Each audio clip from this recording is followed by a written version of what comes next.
What up? It's Dramos, and this is the recap. Of course, as we do each and every week, our girl B. Marie brought you the headlines via our IG Live show, mornings on LA TV, and she broke down some of the day's biggest headlines, and of course, I'll tackle some of those this weekend as I do each and every weekend.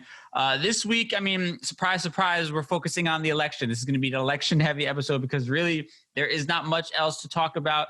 This thing has kind of taken up our lives for the last week, and it's been an even bigger mess than we could have ever anticipated. I'm excited, though, because I'm actually going to bring on a real expert to talk about these things as well. So I'll be having State Senator Jessica Ramos out of New York coming and just help me break down all that we've seen this last week. We'll also talk about kind of some of the controversy we've seen when it comes to the Latin community and the way that they voted this time around, or the way they didn't vote, depending on what side you fall on. We'll address all of those things that are coming up, as well as maybe trying to find some unity within our community.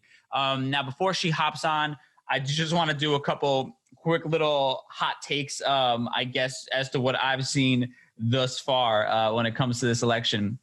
Obviously, I am shocked, like a lot of other people, by the way that a lot of this country voted, and I still can't believe that this many people are okay with supporting this man after all that we've seen. It's shocking, appalling, and it really just shows you this country might be in a worse place than we may have even feared, and there's so much work to be done. Speaking of, Kanye West has officially dropped out of the election. Very kind of him to do so. What's crazy about this, though, 60,000 people across 12 states decided that they would write in or vote for Kanye West for president of the United States. 60,000 people. What the hell is going on in this country? That's really who we should be looking at. There's a lot of people talking smack about the Latin community, especially we're talking those in Florida and how they voted.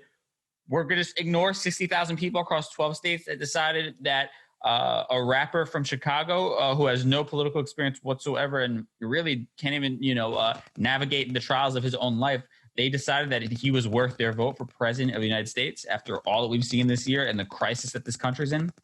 Guys, wake the hell up. What is happening? There needs to be an education process that needs to happen across this country as to facts, fiction, what's important, what's real, what's just for social media.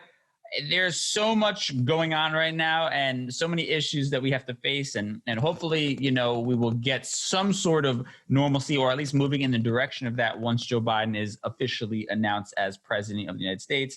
And Latinos, we got to have a conversation amongst ourselves.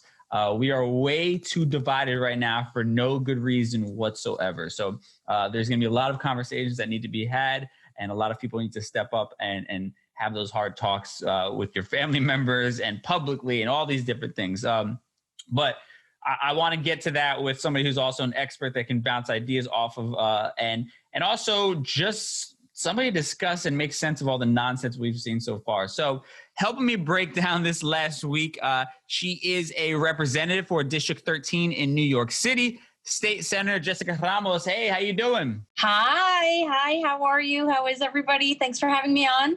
Of course. I mean, congratulations, I guess, first and foremost, right? Thank you. Gracias. Yes. I'm sure it's a little bit bittersweet kind of with the turmoil of this last week. Have you been able to kind of celebrate it all, or are you just kind of up in the air like the rest of us right now? Well, I'm very happy and honored that my neighbors are trusting me with 2 more years to work for them and to figure out how we're going to get out of this crisis together. And the prospects coming out of the federal government are right now good, right? We got good news this morning out of Georgia. Thank you, Georgia. Mm-hmm. And we're looking good. But we still have to cross the finish line. So yes. It's not over. But much more consequential for us here in New York is the fact that the GOP is maintaining control of the U.S. Senate. Right. And that means we're going to have a huge roadblock to get those federal dollars that we've been waiting for in New York for a long time, because Cuomo hasn't come up with a plan to generate any revenue. And I have to say, I was very happy a few weeks ago when he was talking about legalizing marijuana. And we need to do that. But that's only $250 million, and we're $16 billion in the hole. Yeah, I mean, a lot of work to be done. I mean, obviously in New York, across the country, obviously. I mean, let's kind of break it down a little bit this last week, all that we've been seeing. I mean, as of the taping of this right now, we do not still officially have a president. I mean, all the indicators are saying Joe Biden, but obviously we don't want to get our hopes up. And this is probably going to drag on for the next month or so, even after he is announced as the president, just with court cases and recounts or whatever the case may be. But I mean, what is just your initial reaction to all that you've seen this week, just off the cuff? What are you thinking? How are you feeling? I feel disappointed in my country. We clearly have a lot more education to do around respecting other people, just basic stuff. I have to tell you, even here in New York State, New York became, much more purple during this past election. So a lot more New Yorkers voted conservatively, except for here in Queens. Queens moved to the left. And to me, it's huge because this is the most diverse place in the country. What we're saying with our vote is, hey guys, by the way, actually, everybody's pretty cool. It's okay to live and mix and all of our kids to go to school together and for us all to work together. It works. Yeah. If everybody could see the world like Queens, that would be great. But, unfortunately, there's that's between that and more technically the Board of Elections. We shouldn't have such an antiquated system. It shouldn't take so long to know who our president is. It's exhausting to think about. Right. I mean, well, let's focus specifically on maybe the Democratic Party to a degree, right? So I think, it's easy. You talk about New York and Queens specifically, where you're from, a very diverse place. I mean, I live in Jersey City, a very diverse place right outside of New York City. I work in New York every day. So for me, and I guess for us, it's easy to get lost in this little bit of a bubble where everybody kind of coexists together. And we forget that the rest of the country really doesn't live this exact same lifestyle as us, So it's definitely is a rude awakening. I think you're definitely right about that. It's a scary thing, a bit of disappointment. But what do you think it says about the current state of the Democratic Party that this election was so close after all that we've seen with Donald Trump? And then even when it comes to the Senate, it didn't necessarily move the way we hoped it would. What do you think that says about the current state of the Democratic Party? I think the Democratic Party has a lot of soul searching to do and really needs to have a stronger backbone and stand for things that speak to the needs of the different groups they're trying to build the coalition for. So, I mean, that's what a party is. It's a coalition of different groups of people. But look, Mira, you and I are right, both Latino, and we are not a monolithic voting bloc. Absolutely. But if you talk to most political consultants, they always talk about the Latinos or the Latinx community. But we're not all the same. Go to Miami, the Puerto Ricans and the Cubans are not the same.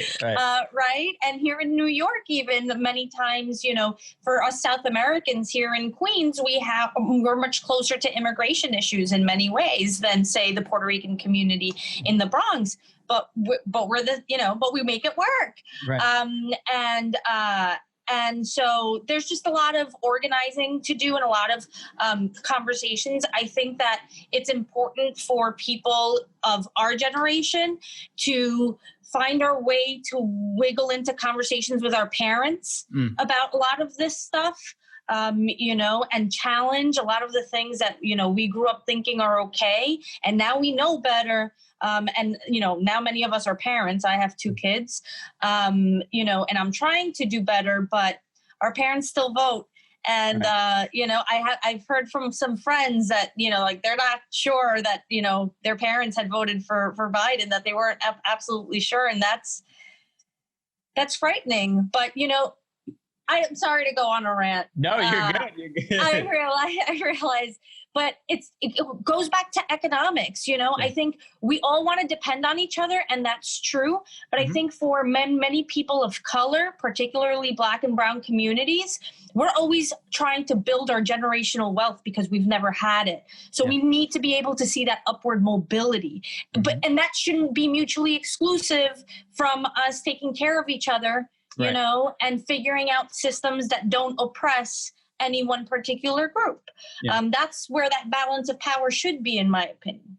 Yeah, no, I agree. I think this idea that because we didn't grow up with generational wealth, you know, we are like the first generation who really has the opportunity to do so. There is this fear of losing that, you know, and unfortunately, I think that does allow some to compromise maybe morally what they believe, you know, for the sake of their own family to a degree, which, you know, listen, is respectable, but at the same time, we also can't allow ourselves to be so driven by, you know, money and possessions and status that we forget about where we came from at the same time, you know? Yeah. No, absolutely. I mean, you hear stories all the time about, actually, my favorite sneaker store, which is All the Right here on Corona Avenue in my district. Okay. That's a small business. It's a Latino-owned business. We need to support them. I do a lot of work with the street vendors here because that's, you know, some of the only work that they've been able to find. And, you know, everything's been so tilted towards billionaires and towards big corporations that we haven't been providing enough access to capital for, you know, women and, you know, Black and Latino businesses. There's a lot of work to do there. We need to figure out how to access better contracts. That it starts there and start bringing more money into our neighborhoods.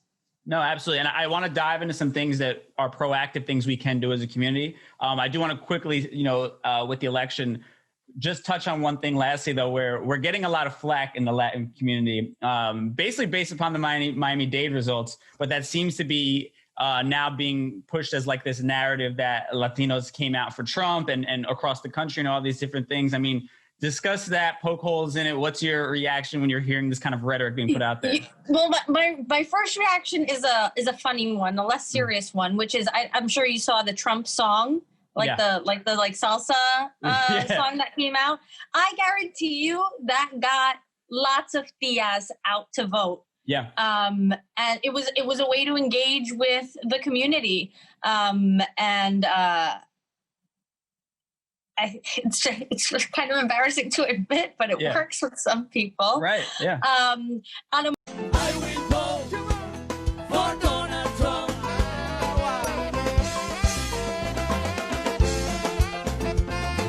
I will vote for Donald Trump. Let's do it. More serious note, I think it really is about the idea of coming to this country to make money, to be able to provide not only for yourself, but many times for your family back home. Like that's the case for a lot of Colombian people here in Queens. And, you know, even those countries depend on our remittances. You know, this is true for South Asians as well, actually. And so, you know, there's a lot of behavioral change that has to come with that idea of how it is that we build wealth in an ethical way. Yeah. You know, like, for example, another good example of this actually is the car. We know we need to drive less because we're suffocating this planet. Like cars are a really big problem. But many times for immigrant communities, being able to purchase a car is a first symbol of like, all right, I achieved something. Yeah. You know, and how do you take away from that, right? But at the same time, you know, it's like the milestone towards buying a house, right? Yeah. And so those things sometimes, but we have to figure out how to keep talking about those things and keep educating people. Yeah, you know? I think there's definitely an education process that needs to happen for sure. But also, I mean, I don't want to impose my opinion, but do you kind of feel like the Joe Biden camp could have done more as far as outreach? Oh, absolutely. They could have definitely done more. I think that they could have spoken about the immigration issue in a much more serious and considerate way. I mean, in the Democratic National Convention alone, the issue was mentioned, I think, in 2 places, very briefly, and no solutions were offered. No promises were made. Just an acknowledgement that the problem existed. Right. So that actually was very hurtful to me from DNC days. And then now, from then on, to be honest, we just didn't really hear that at the forefront. And a lot of us care about that, right? Like, I mean, you know, for me, my mom crossed the Mexican border. She flew from Colombia to Mexico, crossed the Mexican border at Ciudad Juarez, and made her way here to New York. Took her 3 days. Could you imagine if my mom would be stuck at the border? I mean, like, I can actually, like, it's horrendous. Yeah. And then to know that there are children and that nobody's doing anything about this, is very frustrating to me. I would have loved to hear more about that. Yeah. I agree. It almost seems like and I think there was like this, I don't know if it was an inability to balance the needs of the African-American community and then also find a way to speak to the Latin community and not feel like you were taking away from all that's happening when it comes to social justice and the George Floyd situation, all these different things, you know, and both things need to be spoken about, obviously. But there definitely was some failures, I mean, on the part of Biden of taking our needs seriously, it feels like, and also just the educating. I mean, really, from what you're kind of seeing when it comes to some of the things that Donald Trump was putting out there, it was a lot of propaganda that he was pushing to this older generation about socialism and all these things and really playing to their fears, the Cubans specifically coming from Castro and all these different things. And Joe Biden really didn't do a great job of clearing that up and figuring out a way to come in there and say, hey, guys, this is, you know, complete bullshit, what this man is spewing. You know, and also I think I was reading something, I can't remember what the site was. I apologize. I'm taking your information to this website, but they were also talking about how a lot of this younger generation of Latinos, you know, this new generation, our generation, isn't necessarily getting their information from Spanish-speaking sources like Telemundo and things like that. It's rare that I listen or watch the Telemundo or things like that. I'm watching the MSNBCs, I'm watching the CNNs, I'm looking at all those things. So it seems like they were stuck in this old adage that they would just focus on all the Spanish-speaking things, and they missed the fact that, you know, a lot of us are very Americanized, and while we still have our cultural roots, we you know, media-wise. But that's also the demographic that they're losing. Right, exactly. Which is the irony. It's just the irony of it all. Right. You don't even know how to speak to them. Exactly. They think they can prop up like an interview with Shakira and Mark Anthony does a video and like J-Lo and A-Rod do something and that's enough. And he walks on stage to Despacito and everybody's gonna be like, oh my God, he cares about us. And the reality is, you know, he failed in speaking to finding those people where they listen to their information, where they get their information, I think is one of the things I saw. I'm not sure if you agree with that or you think there's other things that, you know, we're missing as far as that goes as well. Yeah, I mean, no, I think you hit the nail on the head. I mean, there's just, actually, I spoke about immigration before, but what's also true is that we don't just care about immigration. And, you know, we care about the economy, we care about jobs, we talked about that, but we care about education, you know, and access to higher education. It's why the Dreamers had become such a big, you know, emblematic issue for Latinos in general, is because it's all about access to higher education. You know, we should be striving to make it free. Again, especially I say that because here in New York, right, SUNY and CUNY used to be free when past immigration waves looked a little differently. And so we need to return to that in order to, you know, be able to provide some upward mobility for our people. Yeah. That's what it's about. And being able to provide for yourself and to save for a rainy day. Yeah, that should be a human right. To be able to serve for a rainy day shouldn't be so far-fetched. To me, it's largely about, you know, the person as a whole. Nobody should have to work 2-3 jobs. You know, nobody should have to hustle so damn hard. Yeah. You know, we're putting so much stress on our bodies. I bet you even the healthcare issue would, you know, the bills would go down. You know, we're not investing in mental health, and we just went through this like crazy traumatic moment together, and nobody's freaking talking about it. I mean, It's scary. It's really scary It and really really is. incredible. And kind of a disconnect. I think that's largely intergenerational. I think that, you know, we've learned to prioritize mental health in a much more needed way. I'm just hopeful that, you know, because the Zoomers are such a big generation that they'll save us. Yeah, I mean, I'm optimistic. I think this has been a very eye-opening experience for a lot of people, specifically the Democrats. And I'm hoping that they now take this close call and, you know, actually make the right calls going forward when it comes to propping up that next generation, stop giving us the same thing over and over again. And aside from just the Democratic Party, I do want to focus on what can we do as a community to be more active and have our voices heard. I feel like personally, we don't do as good of a job as the African-American community of organizing our needs and demand and having our list of demands and propping up figureheads in our community that are going to be able to speak on behalf of us.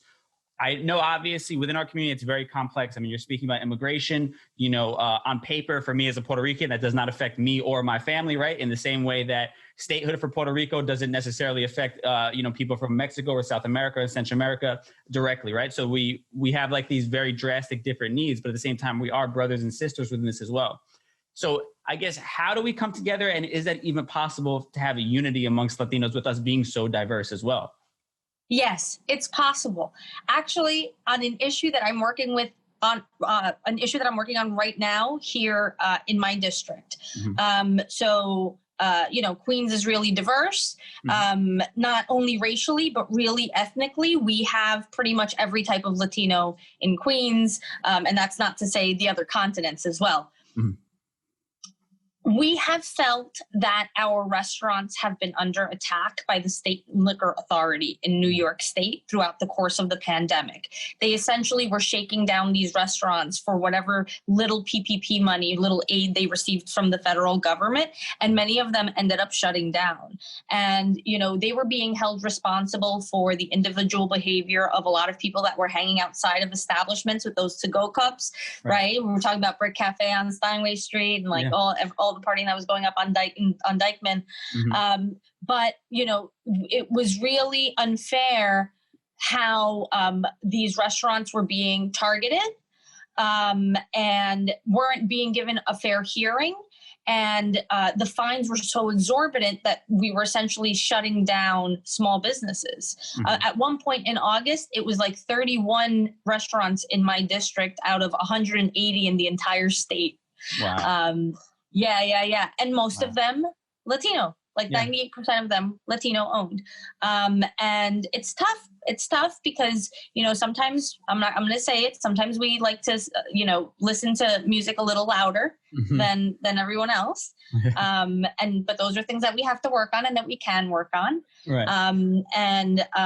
You know, there's just, it's been really amazing to see how the restaurant owners from all of the different places have come together because this is a shared issue. It's actually in the same way that I've seen moms come together at the local PTA, asking for better, you know, language access services. And I've seen them advocate for each other, even if it's, other languages, you know, because we're starting to have that too. We have a lot of people who speak and want to honor their indigenous languages, which is nice.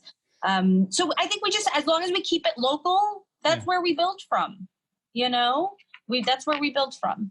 Yeah. I mean, I think you're talking about building from a very, you know, being able to find that common ground and support each other just because, you know, you have that common ground, you know what I mean? You have that common issue. And I think that, you're right. And I think there just probably has to be a lot more conversations like this one, you know, happening from this next generation, that they have to make sure that they're having those conversations and saying, hey, we're all fighting the same battle, regardless of what your parents think and where they came from and these different things. We're all fighting the issues of white supremacy and racism and lack of representation in almost every aspect of our lives, you know, and we just have to organize behind that and understand that while there's subtle differences and our priorities might vary in different ways for certain things, of course, naturally, but, you know, we are fighting the same fight and we just have to kind of recognize that and support one another when we can. Yeah, our fights should always be as inclusive as possible. Chances are there are other people that are going through the same struggle as you, you know, and we just, have to try our best to keep each other in mind. Yeah, I mean, I think it's going to be interesting to see. I mean, I don't think the two-party system works. I agree. Yeah. I think that's part of the problem too. Yeah, it's very divisive. I feel like it's almost like a favorite sports team. You know, it's why people get fanatical about the New York Jets or the Giants. You know what I mean? It's because you can attach. But it's different if we're split amongst 10 teams than being split by two parties. And there's only two options. You're either right or you're wrong. Mm-hmm. And that's not it. Yeah. Because several of us can be right. Right. We just might disagree on how we're going to get there. Exactly. Absolutely. You know? No, I mean, that's all a great point, and we can go on and on about electoral college and all these different things, you know. Oh, no. Oh, my God. Right. All kinds of nightmares. But I mean, hopefully, you know, at the airing of this and next week, Biden will be announced. We can start moving forward towards, you know, hopefully seeing the change. But really, the work does start now. We've poked a lot of holes the last 4 years in this country, I feel like. And, you know, we all, I would hope, have an awakening about what needs to be done and what we need to be doing. I mean, and speaking of, before you get out of here, anything you want people to know, any messages you want to put out there, things you're working on that you think people should be aware of? Yeah, no, to still be paying attention to what's going on in your government. Mm-hmm. You know, because I know a lot of people just pay attention to politics when it's election season, and that's important, right? Obviously. But you know, just keep an eye on it. Even if you don't like it too much, it's important, because whether you like it or not, it affects what you eat, it affects what you wear, it affects where you live and, you know, the taxes you pay, whether you like it or not. So you might as well at least just have, you know, a general knowledge of what's going on, especially at the local and state level. Keep an eye on us. It's going to be important, because I'm telling you, it's going to be very hard, the dynamic in the federal government. I mean, it'll I lost you for a second. Yeah, you're good. It'll be better, obviously, if Biden is president, you know, and that's what we're hoping for. But it's still going to be hard to get some stuff done. So just keep an eye out on us, and you know, call your state reps and you know, and let us know what's going on. We came to work and do this for a reason, and people should engage more. I love that. Well, listen, I appreciate you, Senator, for hopping on and giving me your time. People, go check her out on social media. She listens to DMs. She reads the DMs. They have people answering and stuff. So if you have a question, you're from the area, you know, reach out to your local official. And that way, these are the people that are affecting your life on a daily basis. So make sure you guys do that. And thank you so much once again for your time. I appreciate it. Yeah, no, thanks for reaching out, and thanks for having me. Absolutely. Okay. Bye. Man, big thank you once again to State Senator Jessica Ramos. Always good to just have somebody who is an expert, does this for a living, to help you kind of break everything down. And I also just love how she is unafraid to call out the BS, regardless of which side it comes from. You know, neither side is perfect, and there are a lot of improvements that need to happen from both Democrats and Republicans. So I love that she's unafraid to you know, hold her own party accountable, as she should. Now, of course, before I get out of here, I want to make sure we leave on a positive note, which is probably much needed now more than ever before. So as I always do every week, I want to end on a positive quote. Now, this week, my positive quote comes to us from Sonia Sotomayor. And the quote is, "There are uses to adversity, and they don't reveal themselves until tested. Whether it's serious illness, financial hardship, or the simple constraint of parents who speak limited English, difficulty can tap unexpected strengths." And I want to reread that last line. Difficulty can tap unexpected strengths. And I think that is so powerful, but so true to the situation that we're in right now. These last 4 years under this president have been tumultuous, to say the least. This last year with this pandemic, all of the social unrest that we've been seeing, it's been taxing. But at the same time, I feel like it's also woken up so many people. It's brought so many issues to the forefront, so many things that maybe we allowed to be swept under the rug, that we allowed to be hidden behind closed doors. They're all being brought out into the open. And when that happens, we're moving towards a place of healing, because we're actually addressing the issues. And the other beauty of it is, it's really made a lot of this country actually give a damn about politics. We're seeing record voter turnout numbers, and people care. That is a showcase of people caring, and young people care, which is important, because we are the future. We are the people carrying the baton on, and we're the ones who are going to set the tone for this country for decades to come. And the fact that we are so involved and so invested in this stuff is incredible. And Of course, I wish it didn't have to happen at the expense of the country, and it didn't have to happen at the expense of our sanity for these last few years. But the terribleness of this whole experience has also brought out so much good, even for me personally. I've, always been interested in politics and things of that nature, but really this president woke me up to just how important it was to be invested in this stuff. And it really woke up something inside of me that said, no more. I can't sit back anymore and watch as things happen. I need to be a voice. I need to educate myself. I need to try and use whatever platform I can to educate others and hopefully to inspire others. And there are so many more other people like me who have had that similar feeling. And hopefully as a byproduct, more and more people are going to be inspired and encouraged to use their voice and educate themselves on how to make this world a truly better place for everybody. And that's a beautiful thing. And if there's one thing we could say out of these last terrible 4 years that we've experienced, hopefully it's something that woke us all up to now move in the direction that we should have been moving into, and eventually really, truly making this country great for everyone for the first time. Now, with that said, thank you all so much once again for tuning into this show. I appreciate all the love and support we're getting. Of course, make sure you check out our girl, B. Marie, doing mornings on LATV via IG Live. She breaks down stories every single Monday through Thursday, giving you the daily top headlines. And then, of course, as I do every weekend, I will break down some of the biggest stories and have a guest on with me as well to kind of go back and forth and get some different takes on it. Until then, be safe, stay positive, and give yourself a little break. Do something nice for yourself this weekend. Until next time, bye.